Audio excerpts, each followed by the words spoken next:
Hey guys, welcome back to more HOA Karen Reddit stories. In today's Ripestories video, our dream home turned into an absolute nightmare the second a power-hungry HOA president declared war on my family. She thought she could steal our house until she picked a fight with the absolute wrong guy. Let's dive right into the video.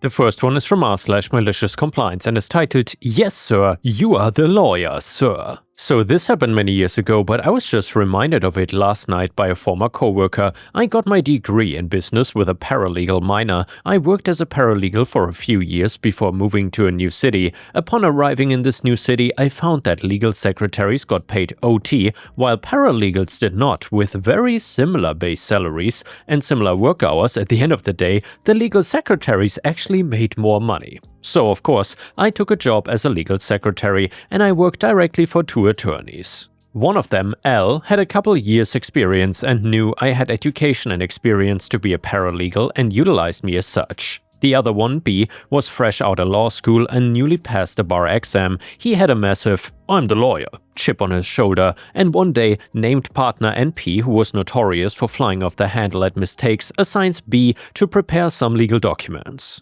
Well, instead of saying, "Hey, NP needs these documents on this file to handle this issue," and having me do them, he takes the time to actually dictate the documents. As I'm working on them, I realize he has made a logical mistake. He had drafted the document in a way that would result in it not being legally enforceable. So I go to his office and explain, "Hey, I was working on this and I noticed X, and that's not how that works. You need to actually have it do Y instead, or it won't be enforceable." But he says, "I know what I'm doing and that's the way it needs to be done, so just do it as I dictated it." Yep, of course, absolutely. I went and did it his way, reminded him when I handed it to him that we had had prior conversation and that I'd completed the document exactly as he had wanted it. He happily nods and off he goes to NP to give him the finished work. Well, less than 30 minutes later, NP is in B's office doorway throwing a hissy fit that the document was prepared that way. "You cannot do that? You've literally made this document worthless. Blah blah blah." I sat out in my cube and hid behind a piece of paper, while NP told B to prepare the document exactly how I had told him it needed to be prepared. I wish I could say that going forward B listened to me when I raised concerns, but he only lasted a year and in that time never lost a "I'm the lawyer, you're not" attitude.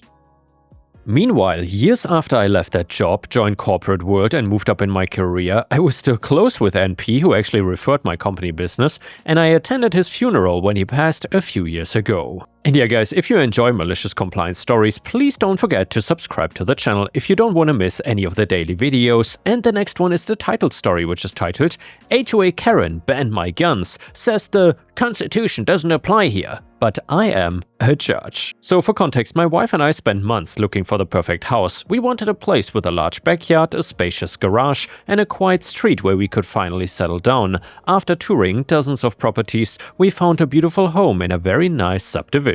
The house had everything we wanted. The only downside was that the neighborhood had a HOA, and I've never been a fan of them. So in my line of work, I see a lot of disputes over property lines and petty neighborhood disagreements. However, the house was absolutely perfect, and the real estate agent assured us that the association was just there to maintain the community pool and keep the common areas landscaped.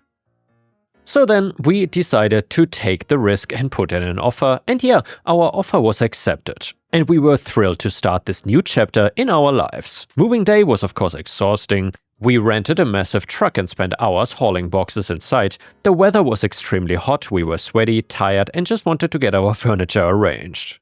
That was when I had my first encounter with the neighborhood tyrant. I was just standing in the driveway lifting a heavy box when a woman marched up our driveway. She did not introduce herself with a friendly greeting or anything. She did not welcome us to the neighborhood. Instead, here's what she did. She stopped 2 feet away from me and glared at the moving truck. "You need to move that vehicle immediately," she said in a loud, demanding tone. I wiped the sweat from my forehead and looked at her. "Excuse me?" "The truck," she said, tapping her finger aggressively against the cover of her binder. "It is blocking the sidewalk. Association rules clearly state that sidewalks must remain clear at all times for pedestrian traffic. Move it now." I looked at the truck. The ramp was resting on the very edge of the driveway, perhaps overlapping the sidewalk by a few inches, and there was plenty of room for anyone to walk around it. "Well, we are just moving in," I replied in a neutral, relaxed tone. "We'll be done in a few hours. The truck will be gone by tonight."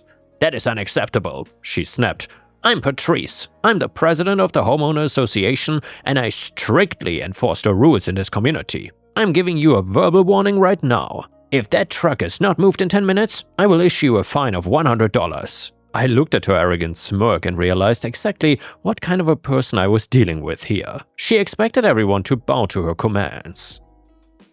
"We will move it as soon as we finish unloading the heavy furniture," I told her plainly. I turned my back to her and picked up my box, and Patrice gasped loudly, clearly offended that I didn't drop everything to obey her. She then muttered something under her breath about disrespectful new residents and stomped away down the street. I thought that would be the end of it. I assumed she was just having a bad day or a year and wanted to flex her authority, but that interaction was just the beginning of a month-long campaign of relentless torment. Over the next few weeks, Patrice made it her personal mission to make our lives miserable. She walked the streets every single day with her rules binder, looking for any possible reason to penalize someone. Our first official fine arrived in the regular mail about 10 days after we moved in. It was a piece of paper demanding $50. The violation stated that our trash bins were left out past the permitted time, and the rulebook stated that bins had to be put away by 6 in the evening on trash day. I had pulled them into the garage at 6:15.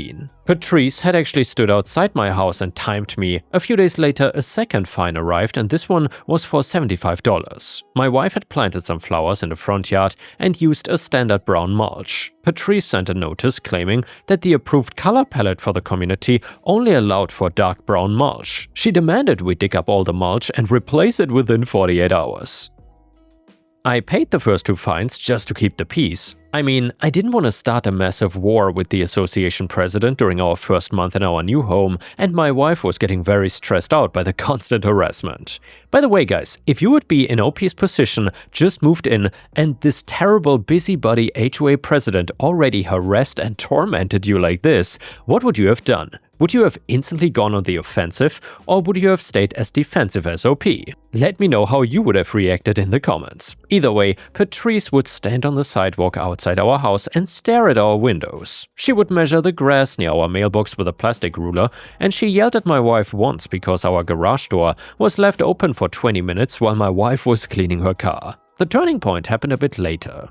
In addition to my regular career, I am an avid hunter and target shooter, and I own several firearms. I keep them completely secure, unloaded, and locked away. I had arranged for a specialized moving company to deliver my large gun safe, and it took 4 guys with heavy-duty dollies to wheel it up the driveway and into the garage, and I was standing in the garage directing the delivery team when Patrice appeared again. She walked right past the end of my driveway and stepped directly into my garage. She had absolutely no right to enter my property, by the way, but she had zero respect for any kind of boundaries. "What is that?" she demanded loudly, pointing directly at the massive steel box. I looked at her, completely unbothered by her presence. "It's a safe." "A safe for what?" she pried. She walked closer, inspecting the heavy combination lock on the front. "Why do you need a safe that large? What are you storing in there?" "Personal belongings," I answered. She squinted at me and then looked at the delivery invoice sitting on top of a nearby box. She leaned over and read it before I could pull it away. Her eyes went wide. "This said it's a secure firearm storage unit," Patrice said loudly. Her face turned bright red. "You have guns? You're bringing weapons into this neighborhood?" "Yeah, I'm a legal firearm owner," I stated clearly. "I keep them locked up safely. Now I need you to ask to step out of my garage, please." Patrice looked at me as if I just committed a horrible crime. "Weapons are absolutely forbidden in this community. They make me feel unsafe. They make the neighborhood unsafe. You're not allowed to have those here." "There's no rule against owning legally obtained items inside a private residence," I replied. "Please leave my property." "I'm the president," she yelled. "I make the rules. You will remove those weapons from this property by tomorrow morning, or I will fine you thousands of dollars. I will put a lien on this house. I will force you to move." She turned around and stormed down the driveway. I shook my head and thanked the delivery guys for their hard work. I assumed she was just throwing a tantrum and would eventually realize she had no authority over what I kept inside my own home, but 2 days later, an envelope was taped to my front door. Inside was a formal notice of violation, and Patrice had issued a fine of $1,000. The document stated that the possession of firearms was a direct violation of community safety standards, and it included a typed note at the bottom stating that the fine would double every week until the weapons were removed from the premises. I took the paper and walked directly down the street to Patrice's house. I knocked on the door, she opened it, and gave me the most arrogant, smug look I have ever seen. "Are you here to tell me the weapons are gone?" she asked with a massive grin. "I'm here to give you a warning," I said in a very professional, composed voice. "You have overstepped your authority here. The association does not have the power to regulate legally protected items kept inside a private dwelling. Furthermore, state law and the Constitution protect my right to own these items." Patrice laughed in my face. It was a loud, mocking laugh. "I am the president of this association," she declared proudly. "My word is the law. The Constitution does not apply here. This is a private neighborhood and I decide what is acceptable. You will pay the fine and you will get rid of those weapons or I will take your house." I looked her right in the eyes. I gave her every opportunity to back down.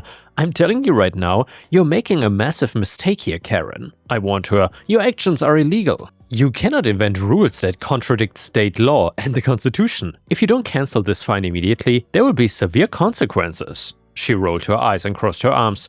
"I don't care what you think you know. Pay the fine by Friday and now get off my porch before I fine you for trespassing." She slammed the door in my face. I walked back home feeling completely vindicated in what I was about to do. Patrice thought she was dealing with an average homeowner who would easily cave to her threats. She thought she could bully me into submission. She didn't realize that I am a judge. I know the law inside and out, and I spent the next 3 days preparing. I read the entire governing documents of the HOA, I cross-referenced it with the state statutes regarding homeowner associations, and as I suspected there was absolutely no clause banning firearms, Patrice had completely fabricated the rule. Furthermore, my state has a very strict preemption law that explicitly prohibits any municipality, let alone a private housing board, from regulating the ownership or storage of firearms. Her fine was not just a violation of the bylaws, it was an illegal act of extortion. I organized all my documents, I printed out the relevant state laws, etc., and prepared a very organized folder. The monthly community HOA meeting was scheduled for the following Tuesday evening in the clubhouse by the neighborhood pool. I arrived early with my wife, we took seats in the second row, and the room was filled with cheap plastic folding chairs. Patrice marched into the room 10 minutes late. She walked to the front table like a queen entering her throne room. She sat down next to the vice president and the community treasurer. She did not use a microphone, but she spoke loudly enough for the entire room to hear. The meeting was a total disaster from the start. Patrice spent the first 40 minutes publicly shaming various residents. She yelled at the guy from across the street because he parked a small boat in his driveway for 2 hours while he was cleaning it, and she demanded another neighbor pay a fine because their child left a bicycle on the front porch, and the residents looked miserable. Everyone hated her, but they were too intimidated by her threats of fines and property liens to really fight back. Then finally, the agenda reached the open floor segment. This was the time for residents to bring up new business or contest violations, and I stood up and raised my hand. Patrice saw me and an arrogant smirk spread across her face. "Ah, our newest resident," she announced to the room. "Are you here to publicly apologize for bringing dangerous contraband into our community? Have you brought a check for your $1,000 fine?" The entire room went dead silent. The other residents turned around in their plastic chairs and looked at me. "I'm here to address that fine," I stated clearly, remaining entirely relaxed and composed. "I'm requesting that you formally withdraw the fine and strike it from the record immediately." Patrice laughed out loudly again. "Request denied. The fine stands. You broke the rules. This neighborhood does not allow weapons. Period." I opened my folder. Well, I've reviewed the entire association rulebook, by the way, and there is no mention of firearms anywhere in the text. You have no authority to issue a fine for a rule that doesn't even exist. "And the president," Patrice said loudly, her face turning red with anger. "I'm authorized to create new executive rules to protect the safety of the community. I created the rule and you broke it." "That is incorrect," I replied. Any new rule must be voted on by the entire board and approved by a majority of the residents. You cannot just unilaterally invent restrictions. Furthermore, you told me directly that the Constitution does not apply here. I'm here to inform you that it absolutely does, and more importantly, by the way, state law applies here as well. Under the law, an association cannot restrict legal ownership of items kept entirely within a private dwelling. Additionally, the state preemption statute explicitly forbids any local entity from regulating firearms. Your fine is completely illegal. Patrice slammed her hand down on the folding table. I don't care about your printed internet pages. I know the law better than you do. I run this neighborhood, and if you don't pay the fine, I will take your house. I looked directly at her. The room was completely quiet. Everyone was watching the confrontation. You do not know the law better than I do, I said in a very flat professional tone. I am a county judge and I rule on cases exactly like this one every single day. The color instantly drained from Patrice's face. Her mouth dropped open, the arrogant smirk completely vanished. She looked like she had just been hit by a truck. The vice president, a quiet man who had barely spoken all evening, turned and stared at Patrice in shock. You are a judge? Patrice stammered, her voice suddenly trembling. Yes, I answered, and as a judge I'm extremely familiar with the legal definition of extortion. Extortion is defined as the practice of obtaining something, especially money, through force or threats. You invented a fake rule and you sent a demand for $1,000. You threatened to place a fraudulent lien on my property if I didn't pay you. That is extortion. It's a severe offense. Patrice started aggressively stammering. I was just trying to keep the community safe. You cannot have those things here. I'm the president. You are a resident who volunteered to manage the landscaping at the pool. I corrected her firmly. You do not have police powers. You do not have legislative powers. You are acting entirely outside the scope of your authority. I want you to drop this and you refused. So I've prepared a formal legal notice. I walked up to the front table and handed a document to the vice president. This is a formal demand for an immediate audit of the association finances, I announced to the room. Because the president has been inventing fake rules and collecting illegal fines, I suspect she has been misappropriating those funds. If this fine is not cancelled immediately, I will file a civil lawsuit against the association and I will personally refer the president's actions to the state authorities for extortion. The anger in the room was palpable. Years of frustration and petty torment boiled over in seconds. The residents were outraged. They demanded answers.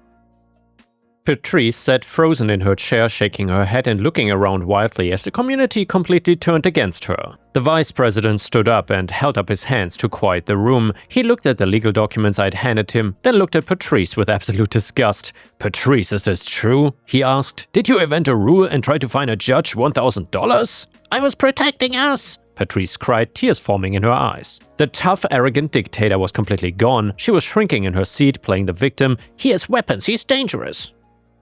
You should all be thanking me. You are out of your mind, the vice president said. He turned to the crowd. As vice president, I'm calling for an immediate emergency vote to remove Patrice from the board of directors, effective right this second. All in favor? The vice president asked. Every single hand in the room went up. Even the treasurer raised his hand.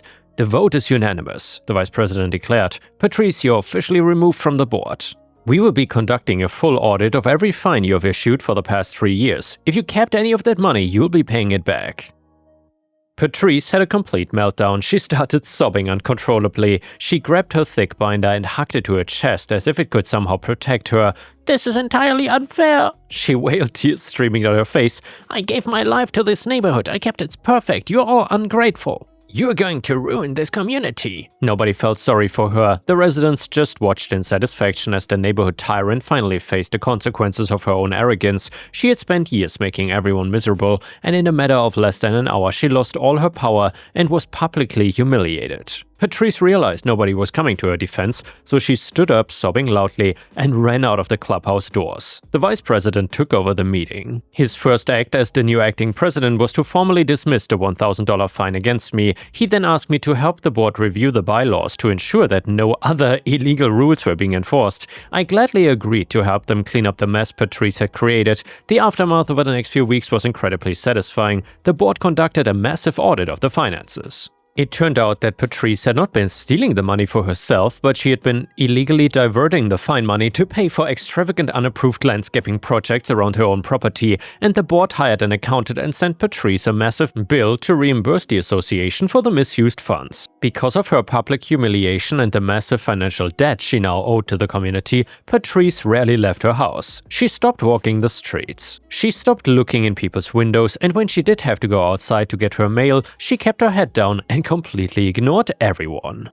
And yeah, Ripe Stars, I would say stealing neighborhood fine money to do extravagant landscaping on your own property is just wild. She basically taxed the whole subdivision to make her yard look nice and then still had the nerve to cry about being unappreciated. Honestly, get a grip, Patrice. And by the way, if you would have been in OP's shoes, what would you have done? Let me know in the comments, and please don't forget to like the video if you want to support me. Thank you so much.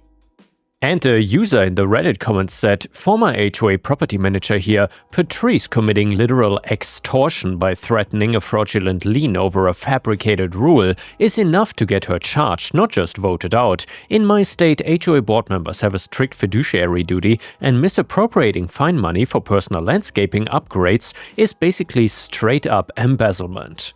Another Reddit comment said, this is exactly why I will live in a dilapidated shack on a dirt road in the middle of nowhere before I ever sign an HOA agreement. The fact that someone can volunteer for a position that manages a community pool and somehow thinks they have the jurisdiction of the Supreme Court is just baffling. Glad the VP actually had a spine here and called the vote immediately, but the entire board honestly should be replaced for letting her run wild and terrorize people for years without even checking the finances.